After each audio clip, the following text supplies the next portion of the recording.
মঙ্গলবার জামুরিয়া কনস্তরিয়া কলিয়ারির কোঅপারেটিভের ৯টা আসনে নির্বাচনের জন্য নমিনেশন জমা দেবার ছিল শেষ দিন। তৃণমূল কংগ্রেসের প্রার্থীসহ অন্যান্য রাজনৈতিক দলের নেতারা নমিনেশন ফর্ম নেবার জন্য গেলেও শেষ মুহূর্তে তৃণমূল কংগ্রেসের প্রার্থী ছাড়া অন্য কোনো রাজনৈতিক দলের প্রার্থী নমিনেশন ফর্ম জমা দিলেন না। কোঅপারেটিভের ৯টা আসনের জন্য নির্বাচন করার কথা ঘোষণা হয়েছিল। মঙ্গলবার ছিল সেই নির্বাচনের নমিনেশন ফর্ম নেবার দিন।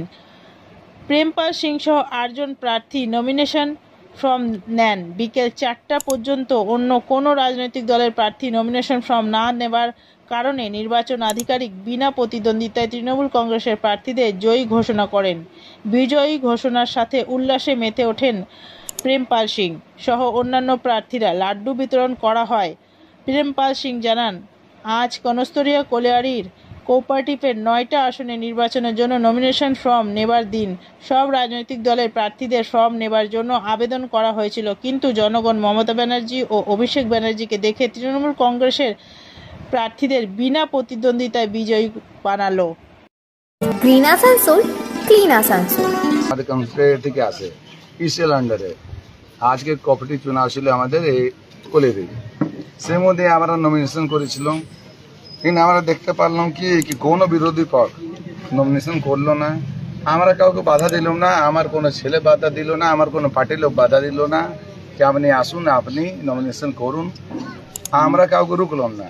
তা সত্ত্বেও মমতার দিকে দেখে, অভিষেক দাকে দেখে, মামাটি মানুষকে দেখে ওরা এলো না। তা আজকে আমাদের 9টা সিট ছিল, 9টা লোক আপনি সামনে দেখছেন, 2টা তার মধ্যে আমার দিদি।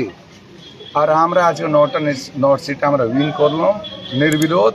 এর থেকে বড় কথা কি বলবো, এদের আমাদের আশীর্বাদ, আমার দিদিদের আশীর্বাদ, আমার দাদার আশীর্বাদ, আমার পার্টির আশীর্বাদ, এখন পর্যন্ত ভরসা আছে পার্টি আমার যে আমরা এখানেও আজকে নির্বাচন হতো 9টার মধ্যে আমরা আছি।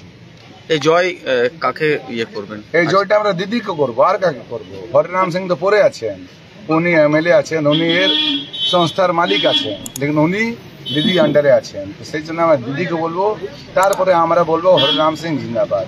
আগে বলবো দিদি জিন্দাবাদ, তারপরে হরিরাম সিং।